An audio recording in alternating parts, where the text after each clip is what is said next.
2014, 2019, 2024 ఈ 3 ఎన్నికల్లోనూ విజయవాడ పార్లమెంట్ నియోజకవర్గం నుంచి తెలుగుదేశం పార్టీ ఎంపీ అభ్యర్థులే గెలిచారు. వైఎస్ఆర్సీపీ స్థాపించిన తర్వాత విజయవాడ పార్లమెంటు స్థానంలో బోని కొట్టలేదు. 3 సార్లు కూడా వైసీపీ అభ్యర్థులు ఓడిపోయారు. తెలుగుదేశం పార్టీ ఎందుకు గెలుస్తోంది ఈ నియోజకవర్గంలో అంటే, ఇక్కడ ఉన్నటువంటి Telugu Desam party traditional vote bank.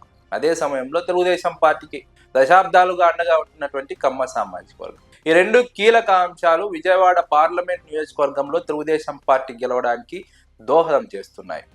2019 ఎన్నికల్లో రాష్ట్ర వ్యాప్తంగా జగన్మోహన్ రెడ్డి గాలి వీచింది. ఆ గాలిలో తెలుగుదేశం పార్టీ కొట్టుకుపోయింది. అయినప్పటికీ విజయవాడ పార్లమెంట్ నుంచి కేశినేని నాని గెలిచారు. అప్పుడు కేశినేని నాని తెలుగుదేశం పార్టీలో ఉన్నారు. ఆ తర్వాత ఆయన తెలుగుదేశం పార్టీకి రాజీనామా చేశారు, వైసీపీలోకి వచ్చారు, వైసీపీ నుంచి పోటీ చేశారు.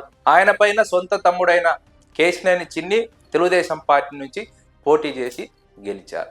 అయితే తెలుగుదేశం పార్టీ ఇంత బలంగా ఉండడానికి ప్రధానంగా ఇక్కడ ఉన్నటువంటి సాంప్రదాయబద్ధ ఓటు బ్యాంక్ తో పాటు కమ్మ సామాజిక వర్గం అండగా నిలబడడం అన్నది చాలా మంది విశ్లేషకుల అభిప్రాయం. అందుకే జగన్మోహన్ రెడ్డి విజయవాడ పార్లమెంట్ నియోజకవర్గంపై స్పెషల్ ఫోకస్ పెట్టారు.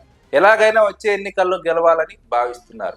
అందుకోసమే బలమైన అభ్యర్థిని బరిలోకి దింపాలని జగన్మోహన్ రెడ్డి చాలా రోజులుగా కసరత్తు నిర్వహిస్తున్నారు. ఇప్పుడు దేవినేని అవినాష్ పేరును కూడా పరిశీలిస్తున్నారన్నది రాజకీయ వర్గాల్లో జరుగుతున్నటువంటి ప్రచారం. దేవినేని అవినాష్ కూడా కమ్మ సామాజిక వర్గమే, విజయవాడలో మంచి పట్టున్నటువంటి కుటుంబం.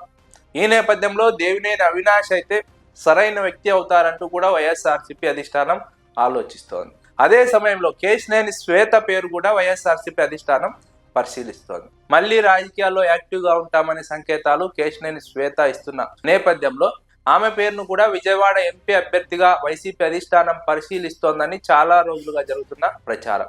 ఒకవేళ ఎంపీ అభ్యర్థి కాకపోతే ఏదో ఒక నియోజకవర్గం నుంచి ఎమ్మెల్యే అభ్యర్థిగా పోటీ చేస్తారన్నది ఇప్పటి వరకు ఉన్నటువంటి సమాచారం.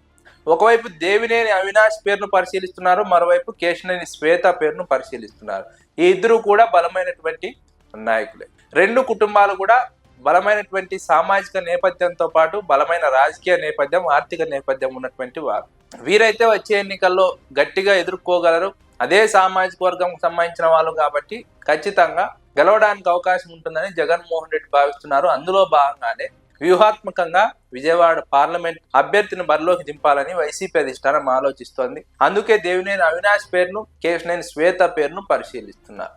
తెలుగుదేశం పార్టీ ఎంపీగా 2024 ఎన్నికల్లో గెలిచిన కేశినేని చిన్ని ఇటీవల చాలా వివాదాల్లో ఇరుక్కోవడం, ఆయన పైన పార్లమెంట్ నియోజకవర్గంలో వ్యతిరేకత రావడం, తిరువూరు ఎమ్మెల్యేతో వివాదాలు, ఆ వివాదం ఇంకా సద్దుమణుగలేదు. ఇలాంటి ఒక నేపథ్యంలో వచ్చే ఎన్నికల్లో కేశినేని చిన్ని గెలవాలంటే సాధ్యం కాదు. కేశినేని చిన్ని ఇమేజ్ డ్యామేజ్ అవుతోంది, ప్రజల్లో వ్యతిరేకత వస్తోంది, అన్ని నియోజకవర్గాల్లో జోక్యం చేసుకుంటారనే ఆరోపణలు ఉన్నాయి.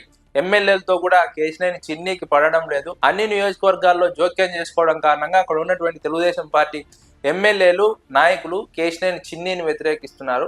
అధిష్టానానికి ఫిర్యాదు చేసిన అధిష్టానం పట్టించుకోవడం లేదు. ఈ నేపథ్యంలోనే కేశినేని చిన్ని గెలవాలంటే ఇబ్బందిగా ఉంటుంది. కాబట్టి బలమైన అదే సామాజిక వర్గానికి చెందిన నాయకుల్ని బరిలోకి దింపితే వచ్చే ఎన్నికల్లో గెలుపు సాధ్యమని జగన్మోహన్ రెడ్డి నమ్ముతున్నారు. అందుకు తగ్గట్టుగానే వ్యూహాత్మకంగా అభ్యర్థుల పేర్లను నిర్ణయించాలని జగన్మోహన్ రెడ్డి కసరత్తు ప్రారంభించారు.